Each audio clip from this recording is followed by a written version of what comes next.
नमो आयर्यानं नमो उबज्झायानं नमो लोये सव्वसानं एषो पञ्चनमुक्कारु सर्वपावपनाशं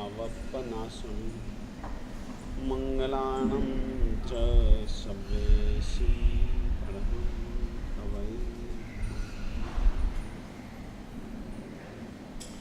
नामाकृति द्रव्यभावहि पुनतः स्त्री जगज्जनम क्षेत्रे काले च सर्वस्मिन् ततः सम्पास्महे। कमठे धरणेन्द्रे च स्वोचितं कर्म कुर्वति प्रभुस्तुल्यमनोवृत्तिः पार्श्वनाथः श्रियेस्तु वः। श्रीमते वीरनाथाय सनाथायाद्भुतश्रिया महानंद सरोराज मरालायार्हते नमः। ज्ञानामृतेन लोकानां कष्टोच्छेदविधायिने ऐदं युगीन वीराय नमो वल्लभसूरये। अज्ञानतिमिरान्धानां ज्ञानाञ्जनशलाकया चक्षुरुन्मीलितं येन तस्मै सद्गुरवे नमः। तस्मै श्रीगुरवे नमः। निव्वाणमग्गे वरजानकप्पं कर्णास्याशेष भुवाहिदर्पम् मयं जिनानं शरणं ध्यानं नमामि नित्यं तिजगत्पहानं। कुन्दिन्दुगोखीरतुषारवन्ना सरोजहस्ता कमले निषन्ना वाईशिरीपुत्रयवग्रहस्ता सुहायसा हंसयापसत्था।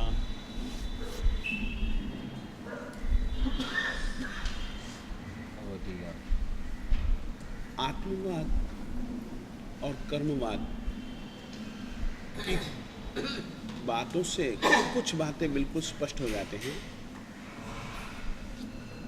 हर जो तुम हो वर्तमान काल में उसके कारण भी तुम हो। जो तुम कल होवोगे उसके कारण भी तुम हो। जो तुम कल थे उसके कारण भी तुम हो, मगर तुम वो नहीं हो जो आज हो, कल बनोगे या कल थे। तुम कुछ जुदा हो।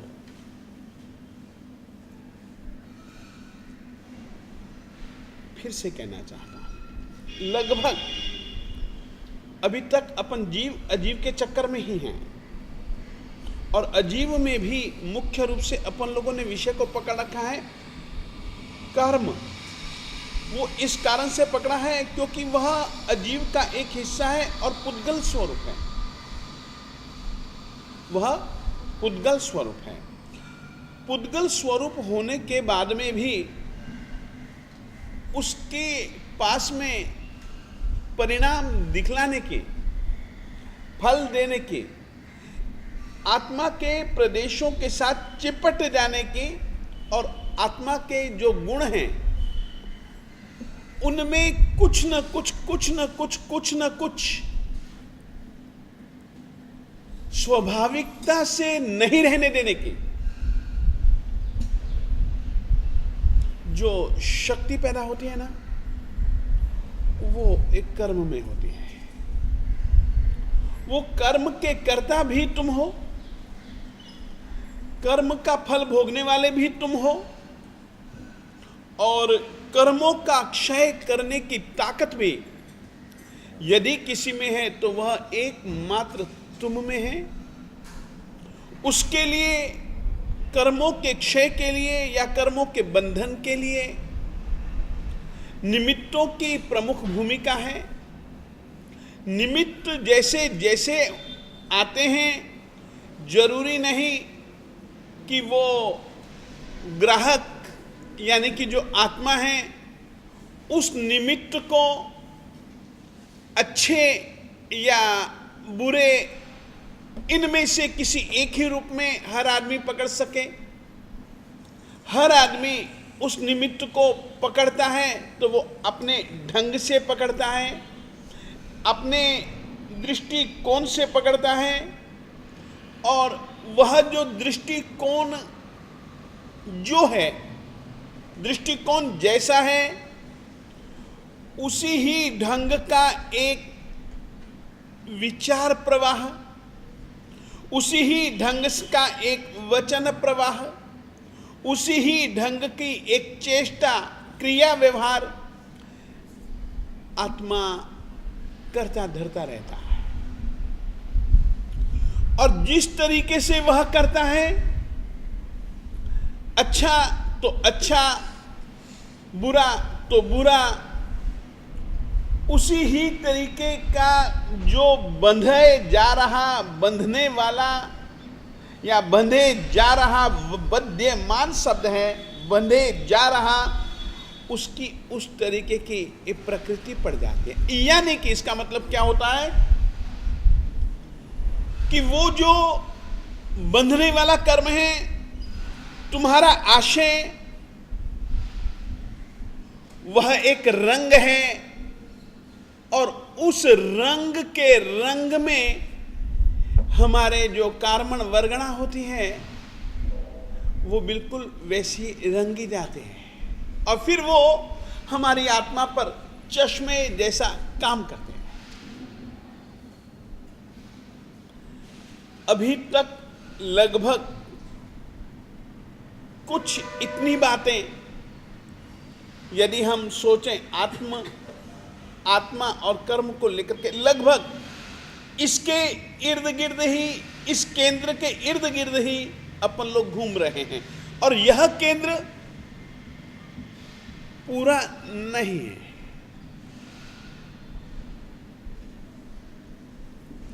हम जो हो सकते हैं वो भी तुम हो,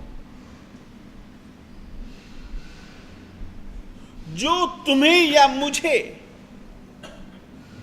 होना है उसको उसी ही रीति का निर्माण करने के लिए जो एक उत्साह चाहिए, जो एक सोच या जो एक वचन व्यवहार या फिर जैसा कायिक व्यापार, कायिक व्यवहार चाहिए, वो करने वाले भी और कोई नहीं है, हम ही हैं, मैं ही हूं, आप ही हैं। इसके लिए पुरुषार्थ तब पैदा होता है, दो कारणों से पुरुषार्थ लगभग हमको दिख जाएगा। एक तो हमारा वो लक्ष्य बन जाए, हमारा वह उद्देश्य, हमारा वह निशाना बन जाए, फिर हम निशाने से डगमगाए नहीं, हम अपने लक्ष्य से डगमगाए नहीं। हजारों उस समय भी तुमको निमित्त मिलेंगे जो तुमको हिलाएंगे।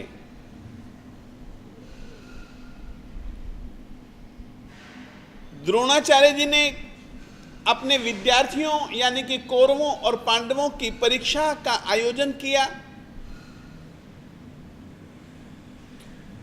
आप सब जन जानते हो कि एक पेड़ के ऊपर नकली चिड़िया रख दी।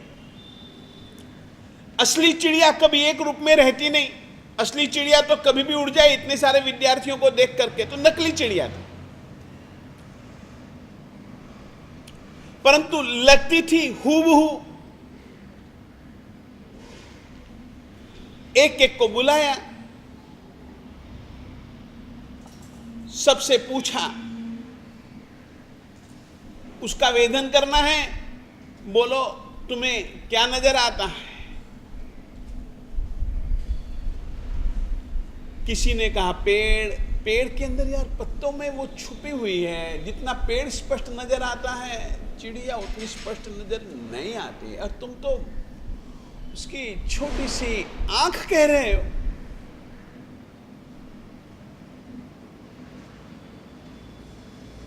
दृष्टि जमती नहीं है। द्रोणाचार्य जी पहले ही कह देते कि तुम्हारी परीक्षा हो गई है, तुम फेल हो। बाण छोड़ना हो छोड़ करके देख लो, परंतु तुम फेल हो। और सचमुच में वो विद्यार्थी जब बाण छोड़ता तो कीकी का वेदन नहीं कर पाता था। तीर इधर से उधर से ही खिसक जाता था। लगभग जैसे क्रम में खड़े थे, आते गए आते गए आते गए, छोड़ते गए, निशाना वो बताते गए, लक्ष्य वो बतलाते गए, वेधन नहीं कर पाए। क्रम में अर्जुन भी आया। अर्जुन ने पूछा, गुरुजी किस चीज का वेधन करना है? वो देखता है चिड़िया,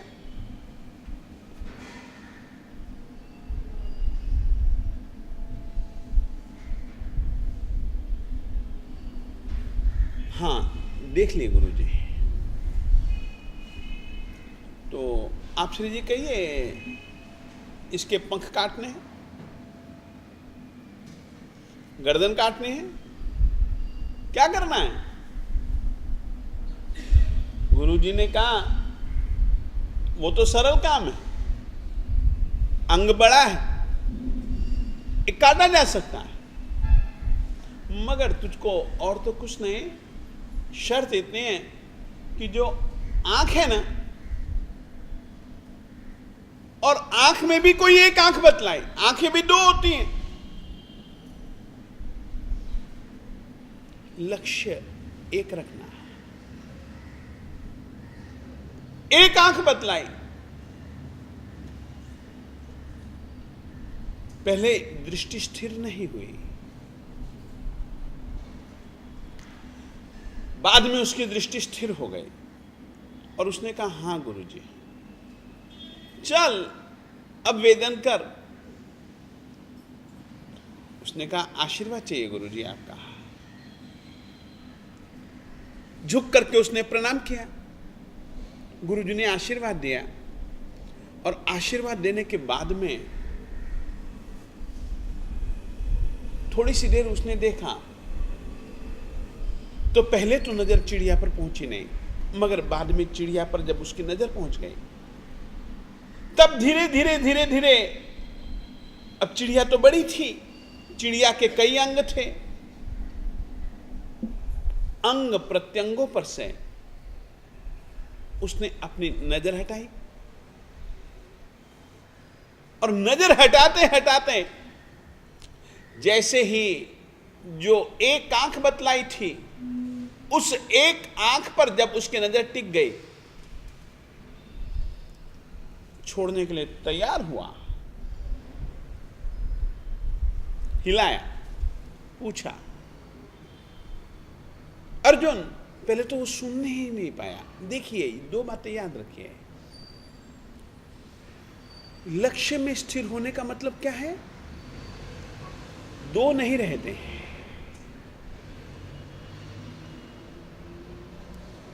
दिखने में अर्जुन और चिड़िया की आंख दो थे, हम जैसों के लिए।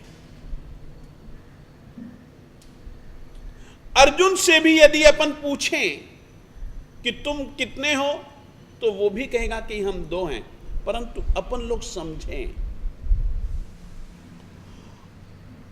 आंख कीकी के सिवाय जब कुछ नहीं बचा, खुद भी जब कीकी मैं बन गया, उस समय उसने बाण छोड़ा तो कीकी का वेदन कर गया। गुरुजी ने उसको पास कर दिया,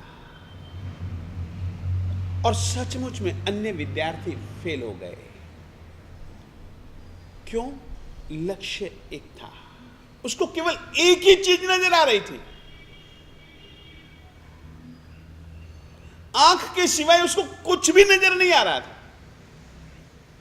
हमारा भी जब लक्ष्य कोई एक बन जाएगा, नहीं मुझे तो आत्मशुद्धि करनी है, मेरा लक्ष्य है, मुझे आत्मा को जानना है, पहचानना है।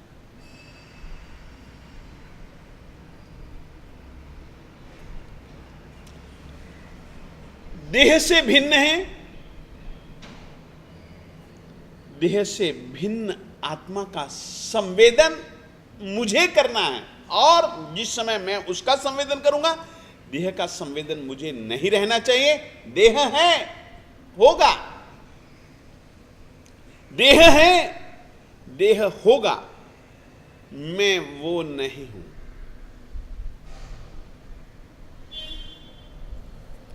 श्रमण भगवान महावीर स्वामी जी की साधना इस किस्म की साधना थी। उपसर्ग मिले हैं। एक बात याद रखना, साधना में सुख और दुख का कुछ भी महत्व नहीं। सुख और दुख वे चीज हैं जो कि आत्मा को लक्ष्य से विचलित कर देते हैं। साधना की दुनिया में केवल महत्व लक्ष्य का है, और किसी भी ढंग से उसको पा लेने का है, उसको छू लेने का है, उस तक पहुंच जाने का है। बीच में कई बाधाएं आती हैं, कई रुकावटें आती हैं, और उन रुकावटों के कारण कई होते हैं।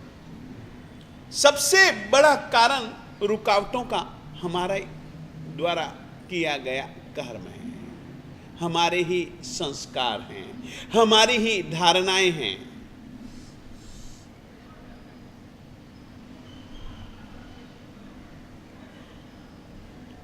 दूसरी बात, कुछ अड़ोसी पड़ोसी हैं,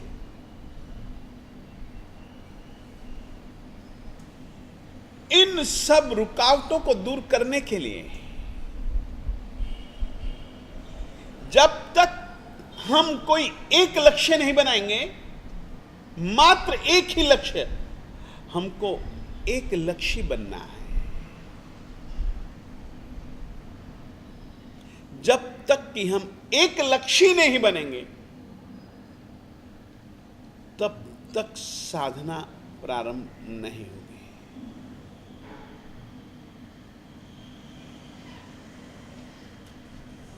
बचपन में हमको गुरुजी ने बताया था, विद्यार्थिनः कुतः सुखम, सुखार्थिनः कुतो विद्या, सुखार्थिनो कुतो विद्या, विद्यार्थिनः कुतः सुखम। ये हमारा गुरु, इसने हमारे ऊपर बड़ी कृपा की है, बहुत अनंत कृपा है इसकी, अनंत अनंत अनंत कृपा है। ये कहा करता था, हमको पढ़ाने के लिए ये हमको बार बार प्रेरणा दिया करता था। हम भी सोते थे, हमको भी सोना, खेलना, कूदना बहुत अच्छा लगा। हमने बचपन में दीक्षा ले ली, और फिर हम तीन भाई, और तो कोई हो या ना हो, मगर खेलने के लिए तो तीन भी बहुत हैं। सुखार्थी ना कुतो विद्या, ये हमको सूत्र दे रहे।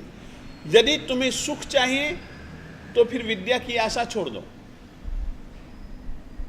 विद्यार्थी ना कुतः सुखम, खाने में अच्छे से अच्छा हमारे लिए व्यवस्था थी।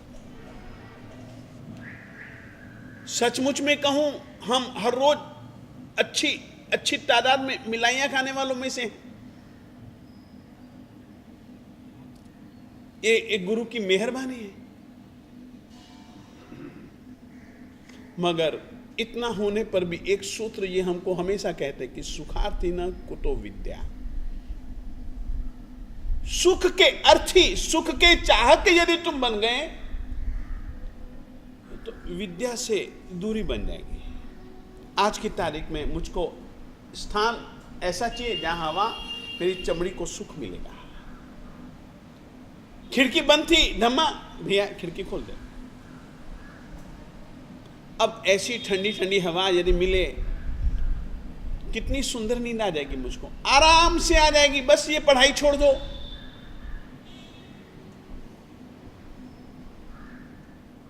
पढ़ने को मन नहीं करेगा। सुख के साधन यदि मिल जाते हैं तो आत्मविकास से व्यक्ति चूक जाता है। लक्ष्य से उसका मन हट जाता है। क्यों हटता है? एक कारण है। अभी तक हमने अपने मन को, अभी तक हमने अपनी इंद्रियों को उन्हीं भावों से, ऐसी ही स्थितियों और ऐसे ही साधनों से भावित कर रखा है। यहां पर बैठूंगा अच्छा लगेगा, दीवार के पास में जाकर के बैठ गया अच्छा नहीं लगेगा, हवा नहीं मिल रही है। चमड़ी को जो एक ठंडक चाहिए इस गर्मी के मौसम में, वो नहीं मिल रहा है। ये प्रतिकूलता है आत्मलक्ष्य के लिए। वो चाहे यहां बैठे चाहे वहां बैठे, उसका क्या मतलब है हवा से? क्या मैं चमड़ी के लिए जीऊंगा या आत्मा के लिए जीऊंगा? मेरा लक्ष्य क्या चमड़ी के लिए जीना है या आत्मा के लिए जीना है? एक बात कहना चाहता हूं, तुम लोग हो चाहे मैं हूं, परमात्मा एक बड़ा प्यारा सूत्र देते हैं साधना का। एगो वा परिसागो वा सूत्र है। एगो वा परिसागो वा, अकेला हो या भीड़ के बीच में हो। परिसा यानी कि भीड़ समझ लो, परसदा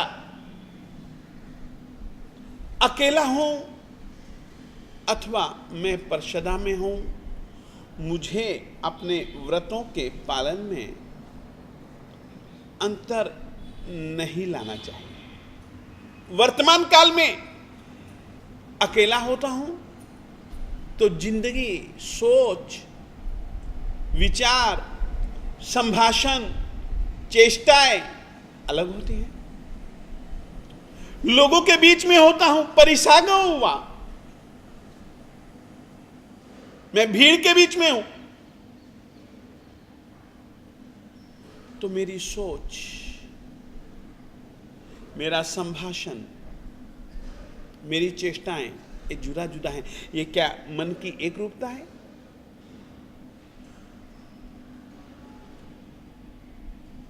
नहीं है। हम साधना पथ से विचलित हैं। साधना पथ के पथिक को सबसे पहले एक लक्ष्य निर्धारित करना पड़ेगा। लक्ष्य के प्रति समर्पित होकर के जीना पड़ेगा। सोएगा, उठेगा, बैठेगा, खाएगा, पिएगा, बस उसी तरफ रहेगा। आपको मैं कहना चाहता हूं, मुझे मेरे गुरुजी के पट्टधारी परमार क्षत्रियोद्धारक श्रीमद विदय इंद्रदिन्न सुरीश्वर जी महाराज साहब जी ने और मेरे अनंत उपकारी आचार्य भगवंत अध्यात्म योगी श्री जनक चंद्र सुरीश्वर जी महाराज साहब जी ने एक नए काम पर लगाया। मैं नहीं चाहता था तो भी उन्होंने कहा कि नहीं, तुझको करना पड़ेगा। मैंने कहा आप बैठेंगे तो मैं करूंगा, नहीं तो मैं नहीं कर सकूंगा। मेरा बल तो आप लोग हैं, मेरा बल तो आप लोग हैं। गुरु की कृपा ही बल है यार,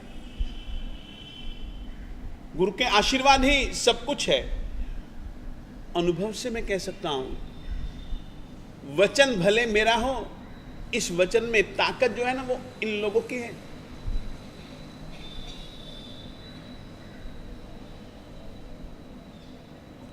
स्वयं इंद्रदिम्न सूरी जी महाराज साहब जी और जनक चंद्र सूरी जी महाराज साहब जी पास में बैठा करते थे, मैं तभी बैठता था।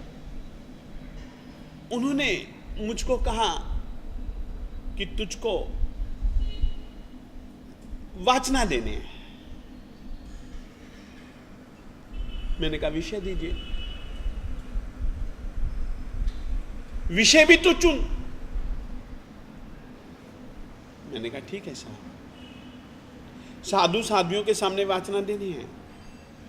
मैंने कहा ठीक है साहब। मैंने जब ये सुना कि साधु साध्वियों को वाचना देनी है तो मैंने कहा साधु साध्वियों के लिए सबसे ज्यादा उपयोगी विषय है प्रवचन माता। और उस प्रवचन माता को लेकर के एक अध्ययन है उत्तराधीन सूत्र का, मैंने वो पढ़ना चालू किया। आप मानेंगे नहीं, उसमें बहुत प्यारा विषय आया। वैसे मैं तुमको अपनी एक कमजोरी बतला देना चाहता हूं। मैं बहुत खाउधरा आदमी हूं, बहुत खाता हूं और बहुत दिल से खाता हूं, बहुत दिल से खाता हूं।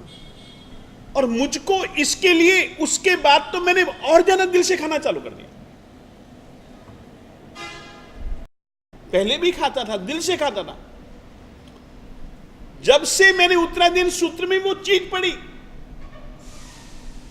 तब तो मैंने और ज्यादा, अब मैं तो उल्टा ही समझने वाला, मैंने और ज्यादा उसमें आया।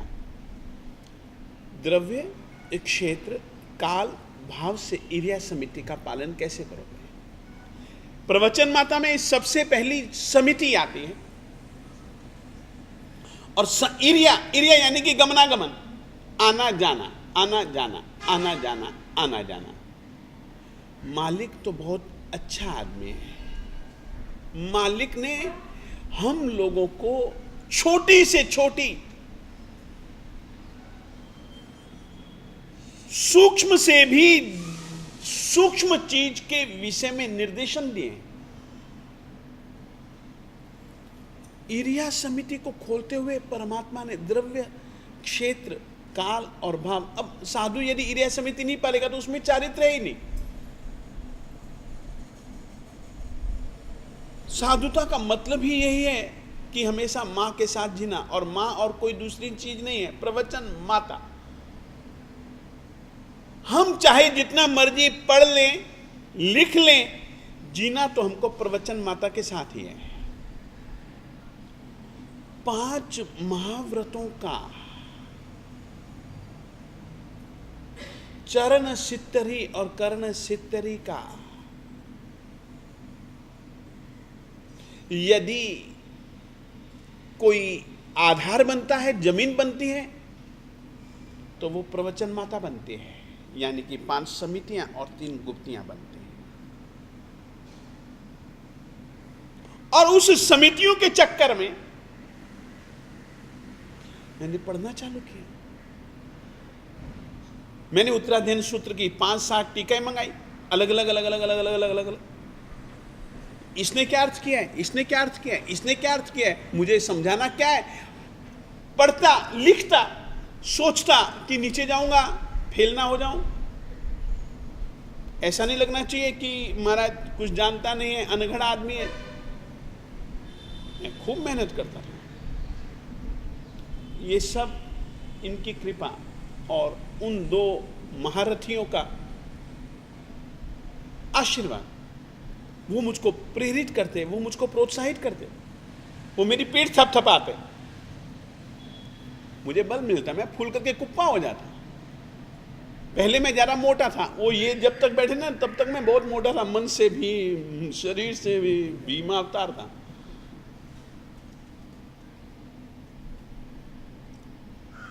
उसमें आया भाव से इरिया समिति का पालन कैसे करेंगे। आंख ही नहीं, आंख के साथ मन भी जुड़ जाए। जहां धर्म धुरंधर को पांव रखना है, दृष्टि से तो परिलेहना करनी ही करनी है। अकेली दृष्टि से परिलेहना से नहीं हो पाएगा। मन और दृष्टि एक हो जाए। खाओ, आज की तारीख में खाते हैं, मन के विचार तो घूमते फिरते रहते हैं। खाने का बढ़िया मजेदार स्वाद भी नहीं हम ले पाते हैं। खा तो जाते हैं, मगर जो उसका सचमुच में स्वाद है वो थोड़ी ना ले पाते हैं। स्वाद तो हम तब ले पाएंगे खाने के साथ में जब मन जुड़ जाएगा। तो तब यदि रसगुल्ले का रस उतरेगा ना, तब तुम उसकी मिठास एक अलग अनुभव करोगे। और यूं ही मन को कहीं पर और रख करके, मन को किन्हीं दूसरे विचारों के व्यूह में उलझा करके तुम यदि रसगुल्ला खाओगे, उसका स्वाद चखो और उसका स्वाद चखो, तुमको स्पष्ट महसूस हो जाएगा कि क्रिया के साथ में मन जब जुड़ जाता तो उसका परिणाम क्या है। और मन को जोड़े बिना यदि हम क्रिया करते हैं, उसका परिणाम क्या है। तुम छोड़ो दूसरे उदाहरण, तुम तो खुद के ऊपर अजमा करके देखो ना यार, रसगुल्ला ही लो।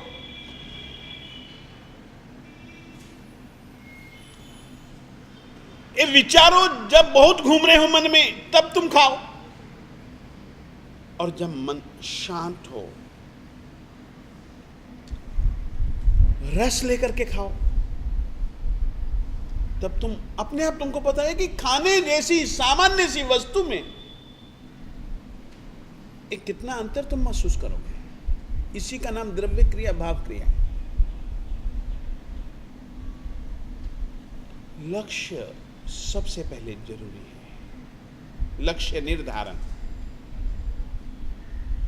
लक्ष्य निर्धारण के बाद लक्ष्य को ही समर्पित बन करके हर काम करो। खाओ पियो, लक्ष्य को मत भूलो। एक बहुत बहुत बहुत अच्छा पद है, चिदानंद जी महाराज का पद है। मना जी तू तो जिन चरणे चित लाए, ये पद है। उन्होंने अपने मन को कहा कि तू मन, तू तो बस जिन चरणों में तू अपने आप को स्थिर कर ले।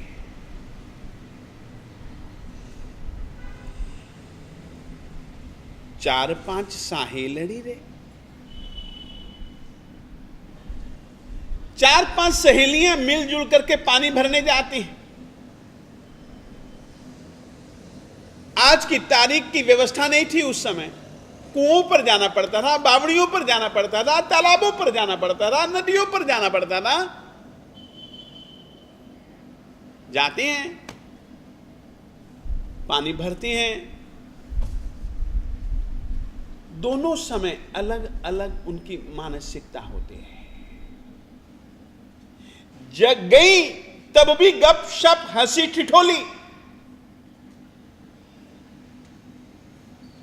आई तब भी हंसी ठिठोली, परंतु अंतर पड़ गया। वाको मनड़ू गगरिया माए। पानी भर के जब आ रही हैं, हंसी ठिठोली तो कर रही हैं, परंतु उनका जो चित्त है ना, घड़े में ही लगा हुआ है। रहो भले दुनिया में, मगर मना जी तू तो जिन चरणे चित्त लाए। ये पहली सीढ़ी है। धीरे धीरे फिर उन चीजों से भी बचते जाओ, बचते जाओ, बचते जाओ। क्यों? कभी कभी मन को जो तुमने लक्ष्य दिया है, इन बातों को सुन करके, इन बातों को करते हुए हट जाता है।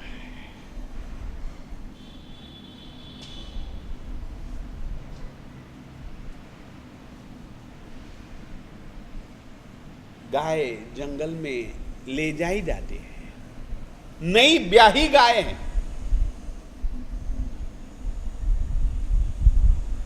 जंगल में गई, चारा चरती है। वांकू चितड़ू वछरड़ा माए। स्मरण तो उसी का है, लक्ष्य में तो वही है कि यार मेरा बच्चा जिसको मैंने जन्म दिया है वो अभी क्या कर रहा होगा।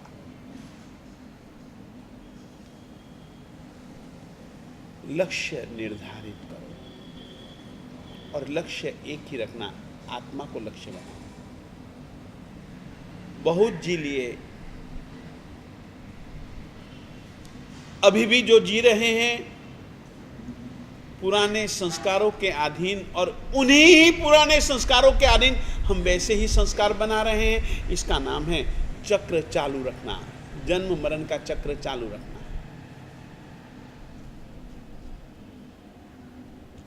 जो संस्कार, जो कर्म दिल चाहे नहीं, तुम बाधक हो, सहायक नहीं हो।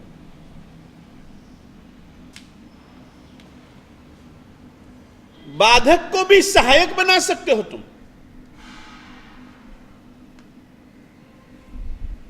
पत्थर तो वही होते हैं, शिलाएं तो वही होती हैं। ठोकर भी खा सकते हो और उनको सीढ़ी के रूप में भी बदल करके उन्हीं पत्थरों का तुम ऊपर चढ़ने के लिए उपयोग भी कर सकते हो।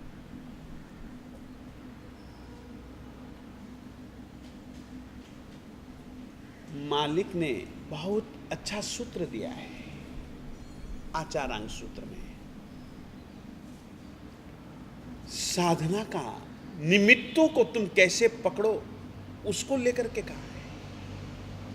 जे आसवा ते परिसवा, जे परिसवा ते आसवा, ये मालिक ने सूत्र दिया है। आचारांग सूत्र का मैं तुमको सूत्र शब्द दे रहा हूं। आसवा जो संसार के कारण हैं वो मुक्ति के कारण भी बन सकते हैं। जो मुक्ति के कारण हैं वे संसार के कारण भी बन सकते हैं। ये किस बात पर निर्भर है? ग्राहक पर निर्भर है, ग्राहक के लक्ष्य पर निर्भर है। जे आसवा जो संसार के कारण है। छोटी सी बात कहूं, कांच में कौन नहीं देखता? कांच में अपनी सूरत को कौन नहीं देखता है? सजने धजने के लिए क्या हम कांच के सामने नहीं जाते? भरत भी गया था, सजने धजने के लिए गया। अंगूठी गिरी हुई देखी। अब सजावट में तो वो अंग अंग की सजावट करना चाहता है। अंग की क्यों, अंग के साथ प्रत्येक जुड़े हुए प्रत्यंग की भी सजावट करना चाहता। मेकअप करते करते चेकअप पर उतर आया।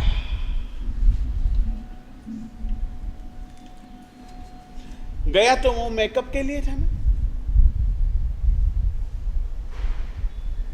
अब सोचने लगा चेकअप के तरीके से।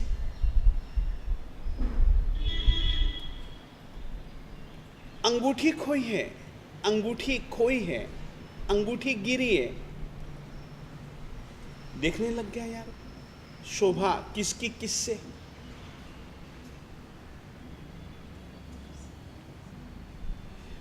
निमित्त को किस तरीके से उसने परिवर्तित कर डाला। एक निमित्त का उपयोग उसने इतने अच्छे ढंग से किया, उसके अध्यवसायों का एक मोड़ आ गया, और वही मोड़ उसको उसके लक्ष्य तक पहुंचा गया। केवल ज्ञान हो गया उसको।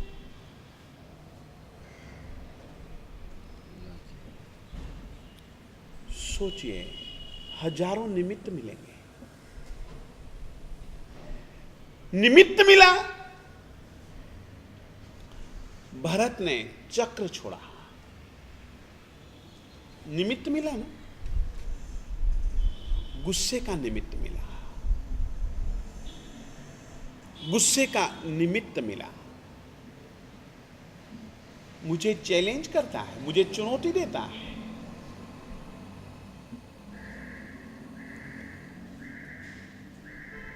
खुद की मर्यादा चूका है। शुरुआत से ये गलती कर रहा है। राज्य इसका दिया हुआ नहीं है, राज्य मेरे बापू ने मुझको दिया है। उसको मांगने का हक क्या है? जैसे यह उस बापू की संतान, वैसे मैं भी तो उसी बापू की संतान हूं।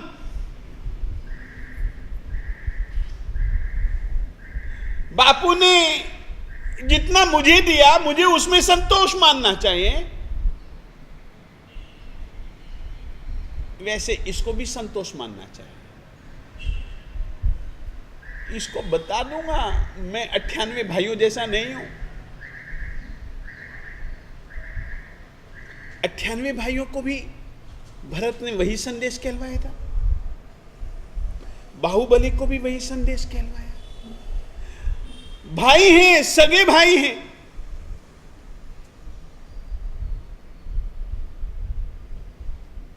अट्ठानवे भाई अलग सोच रखते हैं। उन्होंने कहा कि ऐसे समय हम अपनी अकल से यदि निर्णय लेंगे, कुछ गलत हो सकता है। देखिए, 99 के 99 भाइयों को संदेशा कहलवाया। उसके 98 भाई अंतिम निर्णय करते हैं, हम यदि कुछ निर्णय ले लेंगे गलत हो सकता है। चलो, अपने बापू है ना, अपने बापूजी के पास जाएं। उसे मांगने का हक तो नहीं है,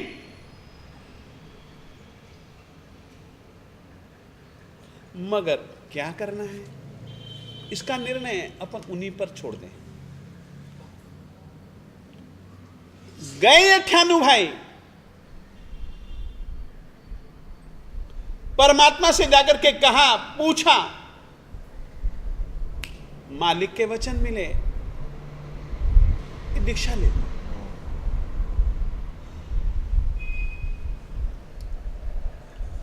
दुख के दिनों में तुम संतों के पास में जाकर के उपाय पूछते हो, सुख के दिनों में कभी याद आता है कोई संत कि गुरुजी क्या करें हम? नहीं आएगा, आएगा भी नहीं। आ जाए तो बड़भाग।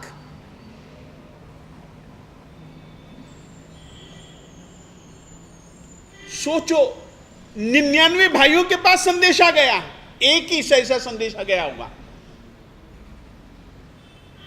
अब उन 98 ने एक अलग मोड़ ले लिया, और बाहुबली ने कहा, ऐसम की तैसी आ जा तू भी, लड़ लेंगे। और इतने लड़े दोनों भाई, इतने लड़े, मध्यस्थी करने वाला कोई नहीं, स्वयं इंद्र को आना पड़ा मध्यस्थी के लिए। मध्यस्थता के लिए इंद्र को आना पड़ा यार।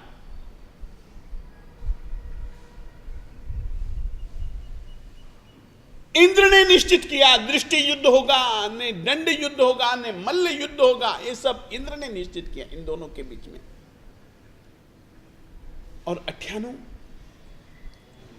दीक्षा लेते लेते हैं, साधना कर रहे हैं, परमात्मा को समर्पित हो गए, परमात्मा को और परमात्मा के धर्म को समर्पित हो गए।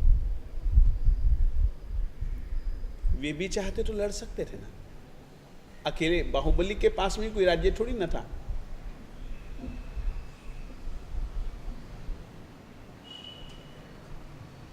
निमित्त मिलते हैं,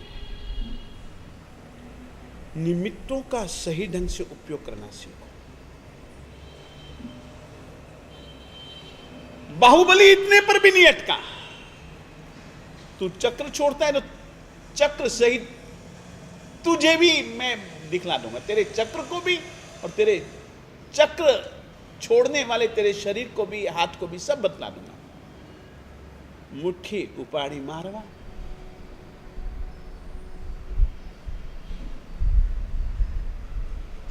ये सब क्या है? और अचानक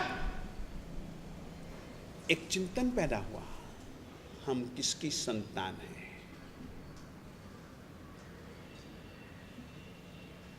क्या मार सकता हूं, चकनाचूर कर सकता हूं चक्र सहित भरत को?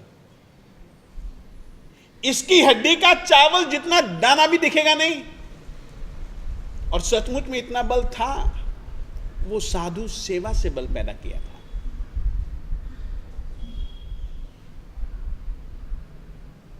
साधु सेवा अनंत बल पैदा कर सकते हैं। भावों से पैदा किया गया बल होना चाहिए। मुट्ठी उपाड़ी मारवा, एक चिंतन पैदा हुआ, मुट्ठी खाली तो नहीं जाएगी, लोच कर डाला। देखिए कैसे कैसे निमित्तों के बीच में कैसे कैसे कैसे कैसे उपयोग, मैं ये तुमको बतलाना चाहता हूं। बदलाहट आई, चिंतन की दिशा के बदलते ही दशा बदल गई।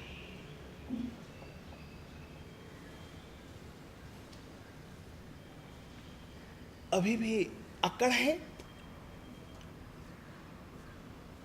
अभिमान है, और याद रखना जिनेंद्र जैसा दयालु कोई भी नहीं। जिनेंद्र जैसा सत्यदर्शी और सत्यवाचक, सत्य देशक, हित देशक एक कोई नहीं। वो जानते थे कि ये किसके माध्यम से प्रतिबुद्ध हो सकता है। हर किसी को नहीं भेजा, मुनियों को भेज सकते थे, नहीं भेजा। वो जानते हैं कि ये मामला कैसे आगे चलाया जाना चाहिए, वे जानते हैं, और उन्होंने वो मामला चलाया। भेजा दोनों अपनी लड़कियों को, वहां गई। एक बात कहूं, वो कमरा है मेरा, कल्पना करो, ताला लगा करके आया हूं। अब चाहे तुम जितना मर्जी कटा, ऊपर से दूसरे तीसरे नीचे से वो खोलने की कोशिश करो, खुलता है। एक जगह छोटी सी चाबी घुमा दो, ताला खुल जाता है। मगर उस स्थान का बोध तो होना चाहिए ना कि किस जगह चाबी घुमानी है। और यदि चाबी भी मेरे हाथ में आ जाए और जहां लगानी है वहां ना लगा करके किसी और दूसरी जगह लगाता रहूं, खुल जाएगा। वो जानती थी, परमात्मा ने उनको समझा करके ही भेजा था कि चाबी कहां है। उन्होंने घुमाया, अलग निमित्त मिल गया। पग उपाड्यो वांदवा, उपण्यो केवल ज्ञान रे। सोचिए निमित्तों को किस ढंग से पकड़ना है।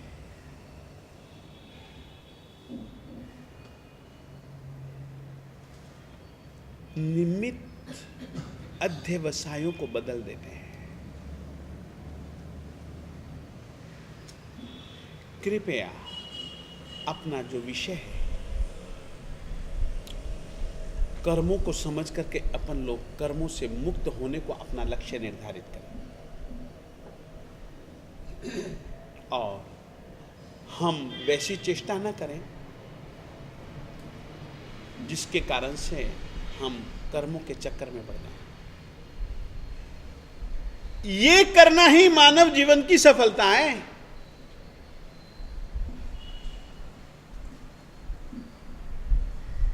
कर्म जिससे संवर्धित हो, कर्म जिससे पुष्ट हो, कर्मों में गंदा रस पड़े, हमें तो उनको रस विहीन बना देना है। हमें तो वो तकनीक लेनी है, नहीं तकनीक से जीना है।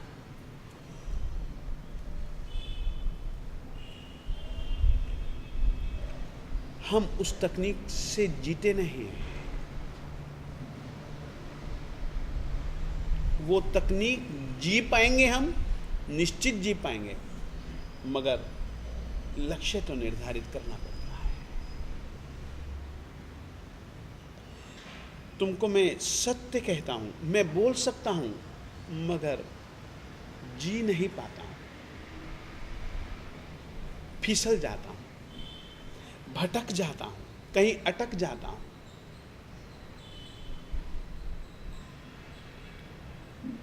मुझे मेरी समझ का उपयोग प्रयोग करने के लिए होते हुए भी नहीं कर पाता हूं।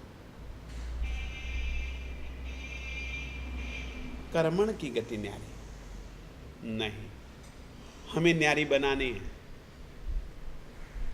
हमें उस न्यारी के चक्कर में ही नहीं पड़े रहने का है। कृपया आज मैं पाठ तो दे नहीं पाया, एक आते ही कुछ सवाल ऐसे पूछे गए, तो मैं आज अपने एक पुराने संस्कार जो मेरे हैं व्याख्यान के, उस व्याख्यान के संस्कारों के चक्कर में पढ़ करके मैंने एक व्याख्यान घूंट दिया आप लोगों के सामने।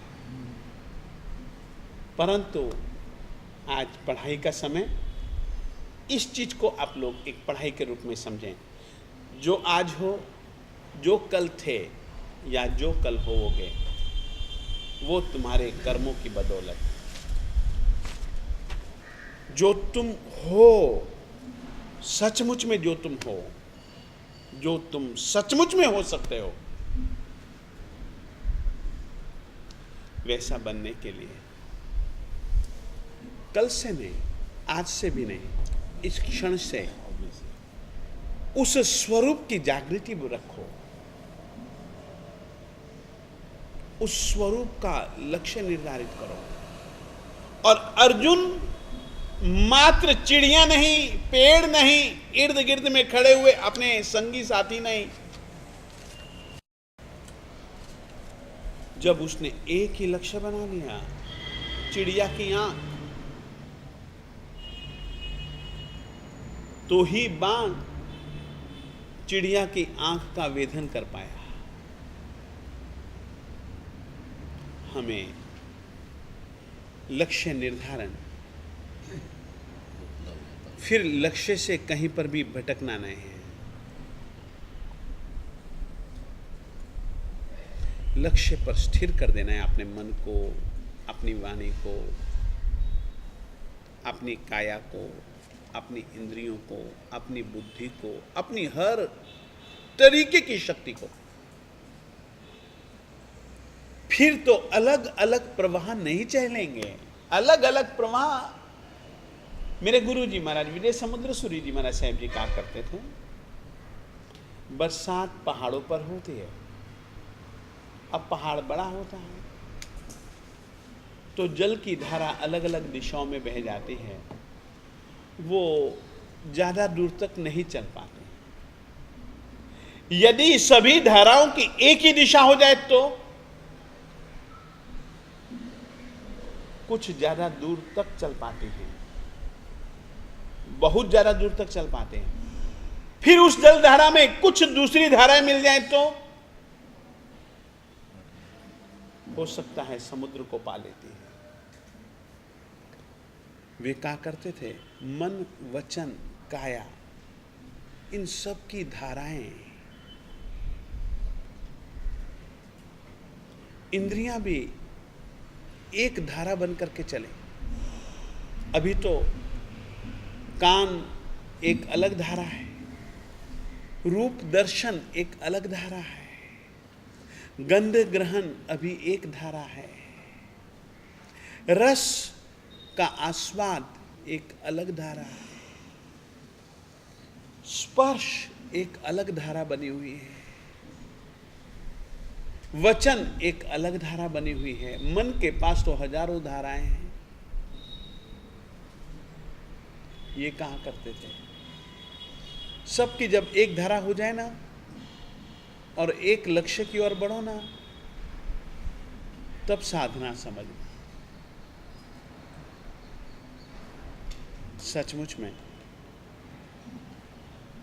उसके बिना अपन लोग अपने लक्ष्य को छू नहीं पाएंगे। और जिंदगी में याद रखो, लक्ष्य से भटकने के हजारों हजारों अवसर मिलते हैं। लक्ष्य पर स्थिर रहने के,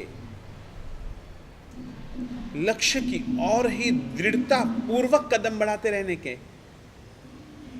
अपने को अवसर पैदा करने पड़ते हैं।